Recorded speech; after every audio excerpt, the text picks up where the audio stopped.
अस्सलाम वालेकुम viewers, welcome to my channel. आज हम बात करेंगे एथीरियम स्केलिंग के बारे में। आपने अक्सर सुना होगा कि लेयर 2 ब्लॉकचेन्स मुख्तलिफ नाम के लॉन्च हो रहे हैं, जैसे Arbitrum, Optimism, Matic, zkSync, Starknet. ये तो कहा जाता है कि ये लेयर 2 स्केलिंग सोल्यूशन है, लेकिन आखिर ये स्केलिंग है क्या चीज़? एथीरियम ब्लॉकचेन के ऊपर स्केलिंग से क्या मुराद है, इसका मतलब क्या है, और लेयर 2 स्केलिंग प्रोजेक्ट्स की आखिर ज़रूरत क्या है? स्केलिंग को समझने के लिए सबसे अच्छी डेफिनेशन जो मुझे मिली है, जो इंटरनेट पर मौजूद है, वो एथीरियम ऑर्गेनाइजेशन की अपनी ही वेबसाइट पर मौजूद है, जो आपको लैपटॉप की स्क्रीन पर नज़र आ रही है। अभी यहाँ पर इन्होंने बड़ा अच्छा एक्सप्लेन किया हुआ है, मैं इसको एक्सप्लेन करूँगा आसान अल्फाज में। एथीरियम ब्लॉकचेन अब बहुत पॉपुलर हो चुका है और मज़ीद भी इसकी पॉपुलैरिटी में इजाफा हो रहा है। अब जारी बात है, जितना नंबर ऑफ़ यूज़र्स ज़्यादा होते जाएंगे, उतना ही इस ब्लॉकचेन पर लोड भी बढ़ता जाता है। अब उस लोड को बर्दाश्त करना ब्लॉकचेन के लिए, एथीरियम ब्लॉकचेन के लिए काफ़ी मुश्किल हो जाता है, क्योंकि ब्लॉकचेन की अपनी कुछ लिमिटेशंस होती हैं, और इस मसले को हल करने के लिए अब स्केलिंग सॉल्यूशंस की ज़रूरत है। स्केलेबिलिटी का जो सबसे बड़ा मकसद है, ट्रांजैक्शन स्पीड को बढ़ाना और ट्रांजैक्शन थ्रूपुट को बढ़ाना।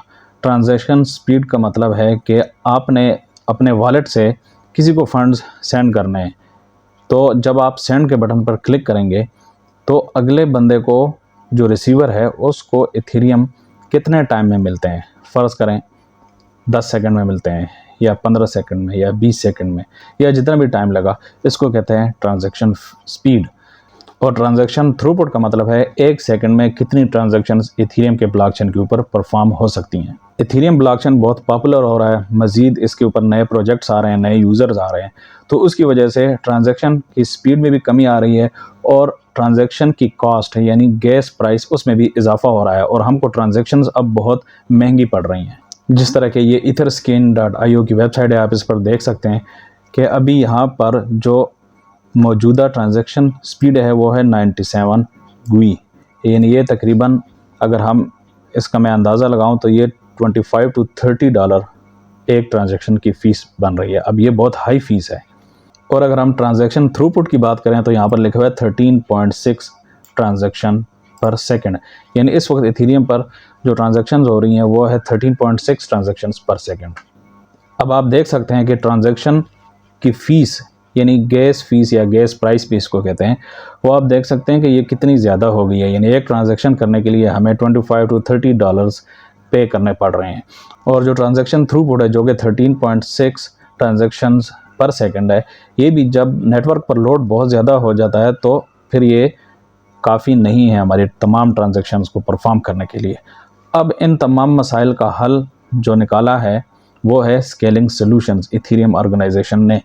लेकिन इसमें एथीरियम की जो डिसेंट्रलाइजेशन और सिक्योरिटी है, उसका भी ख्याल रखना होता है कि वो भी हाथ से नहीं निकलनी चाहिए, क्योंकि एथीरियम की सिक्योरिटी और डिसेंट्रलाइजेशन में तो कोई शक नहीं है भाई, वो तो बड़ी ज़बरदस्त जा रही है। और पूरी दुनिया के जितने भी प्रोजेक्ट्स लॉन्च हो रहे हैं, वो इसी वजह से लॉन्च हो रहे हैं कि इन पर ट्रस्ट किया जा रहा है। एथीरियम ऑर्गेनाइजेशन की जो डिसेंट्रलाइजेशन है और जो सिक्योरिटी है इनकी, उस पर ट्रस्ट किया जा रहा है। इसी वजह से यहाँ पर नए प्रोजेक्ट्स आ रहे हैं और मज़ीद पॉपुलर होता जा रहा है। स्केलिंग के दो तरीके हैं, एक है ऑन चेन स्केलिंग और दूसरी है ऑफ चेन स्केलिंग। अब हम इन दोनों पर नज़र डालेंगे कि इन दोनों का क्या मतलब है। ऑन चेन स्केलिंग का मतलब है कि यानी आप एथीरियम के मेन नेट के ऊपर ही ऐसे सोल्यूशन निकालें ताकि ये स्केलिंग का मसला हल हो जाए। इसके लिए सबसे ज़बरदस्त ऑप्शन शार्डिंग की है। शार्डिंग में ब्लॉकचेन को मुख्तलिफ पीसेस में स्प्लिट कर दिया जाता है और हर पीस को शार्ड कहा जाता है, और हर शार्ड को सबसेट ऑफ वैलिडेटर्स वेरीफाई करते हैं। जैसे कि वैलिडेटर्स होते हैं ब्लॉकचेन के ऊपर, वो ट्रांजैक्शन ब्लॉक्स को वेरीफाई करते हैं। इसी तरह जब शार्ड्स बन जाएंगे, यानी पीसेस बन जाएंगे ब्लॉकचेन के, तो हर पीस को सबसेट ऑफ वैलिडेटर्स वेरीफाई कर सकेंगे। लेकिन फिर हुआ यूँ कि लेयर 2 सॉल्यूशंस यानी लेयर 2 रोलअप्स मार्केट में आ गए, और ये इतने पॉपुलर हो गए कि इन्होंने शार्डिंग वाली टेक्निक को पीछे छोड़ दिया। क्योंकि लेयर 2 रोलअप्स पर जब हम ट्रांजैक्शंस करते हैं, तो वहाँ पर ट्रांजैक्शन की कॉस्ट हमको अब बहुत कम पड़ रही है। तो इसके बाद एथीरियम कम्युनिटी ने सोचा कि क्यों ना हम लेयर 2 रोलअप्स पर ज़्यादा तवज्जो दें, बजाय इसके कि हम शार्ड्स पर काम करें। लिहाजा आजकल मार्केट में एथीरियम के लेयर 2 सॉल्यूशंस पर बहुत ज़्यादा काम हो रहा है, और जो लेयर 2 स्केलिंग सॉल्यूशंस हैं उन्हीं को ऑफ चेन स्केलिंग सॉल्यूशंस कहा जाता है। अब इसमें होता यह है कि आप एथीरियम के ऊपर डायरेक्टली काम नहीं करते। जिस तरह शार्डिंग में था कि आपको एथीरियम लेयर 1 पर ही काम करना पड़ा था, ब्लॉकचेन को आपने मुख्तलिफ पीसेस में डिवाइड करना पड़ा, यहाँ पर आपको एथीरियम लेयर 1 पर काम नहीं करना पड़ेगा। यहाँ पर आपको एक अलग से न्यू ब्लॉकचेन बनानी पड़ेगी।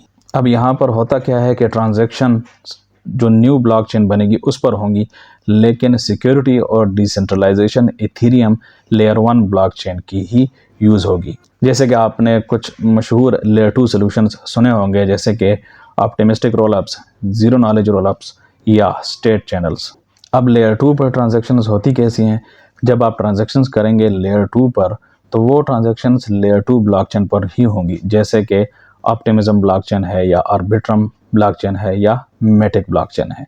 तमाम ट्रांजैक्शंस लेयर 2 पर ही होंगी, लेकिन काफ़ी सारी ट्रांजैक्शंस जब इकट्ठी हो जाती हैं तो उन तमाम ट्रांजैक्शंस के फंड्स को इकट्ठा करके एक ही ट्रांजैक्शन के ज़रिए लेयर 2 से लेयर 1 ब्लॉकचेन यानी एथीरियम मेननेट पर ट्रांसफ़र कर दिया जाता है। ये तमाम ट्रांजैक्शन जो हमने लेयर 2 पर की, ये लेयर 1 पर होनी थी, लेकिन चूंकि हमने लेयर 2 पर की, वहाँ पर फ़ीस कम थी, हमें कम खर्चा आया, और अब जब वो तमाम ट्रांजैक्शंस को इकट्ठा करके सिर्फ एक ही दफ़ा हमने लेयर 1 पर ट्रांसफ़र कर दिए, तो हमको सिर्फ एक ही दफ़ा ट्रांजैक्शन फ़ीस लेयर 1 यानी एथीरियम मेननेट पर पे करनी पड़ेगी। इससे हमें ट्रांजैक्शन फ़ीस की काफ़ी ज़्यादा बचत हो जाती है। और इस तरह एथीरियम जो लेयर 1 ब्लॉकचेन है, जिसको हम मेननेट भी कहते हैं, वहाँ से काफ़ी सारा बोझ भी ट्रांजैक्शंस का हल्का हो जाएगा, क्योंकि ये तमाम ट्रांजैक्शन जो कि एथीरियम मेननेट पर होनी थी वो लेयर 2 पर हो गई, जैसे आर्बिट्रम, ऑप्टिमिज्म, और अब यहाँ से एथीरियम मेननेट पर गई तो मेननेट से वो सारा लोड ख़त्म होके लेयर 2 पर था, और अब एथीरियम मेननेट पर सिर्फ एक ट्रांजैक्शन हुई।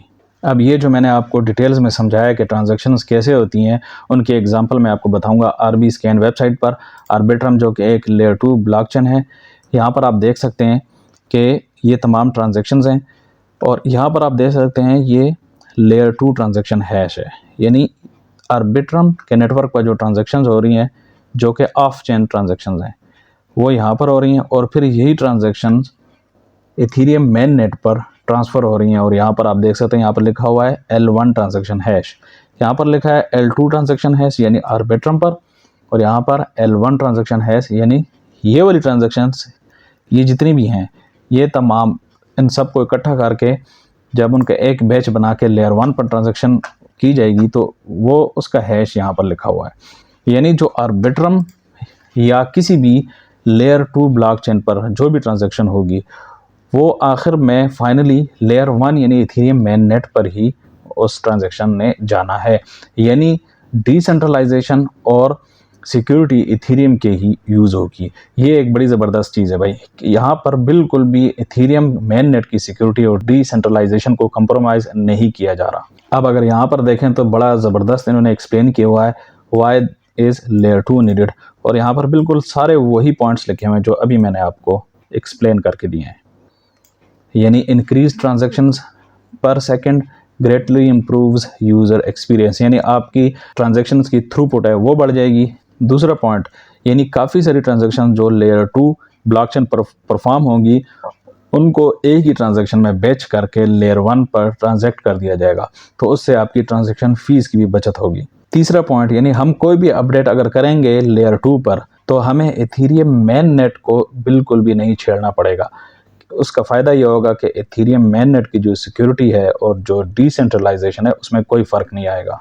और चौथा पॉइंट ये है कि चूँकि हर लेयर 2 सोल्यूशन का अपना एक ब्लॉकचेन होगा, तो उसकी वजह से तमाम जो लेयर 2 सोल्यूशंस हैं वो अपने ही ब्लॉकचेन पर एफिशिएंसी पर काम करेंगे, एफिशिएंट काम करेंगे, और लेयर 1 ब्लॉकचेन यानी एथीरियम मेन नेट पर लोड भी नहीं आएगा।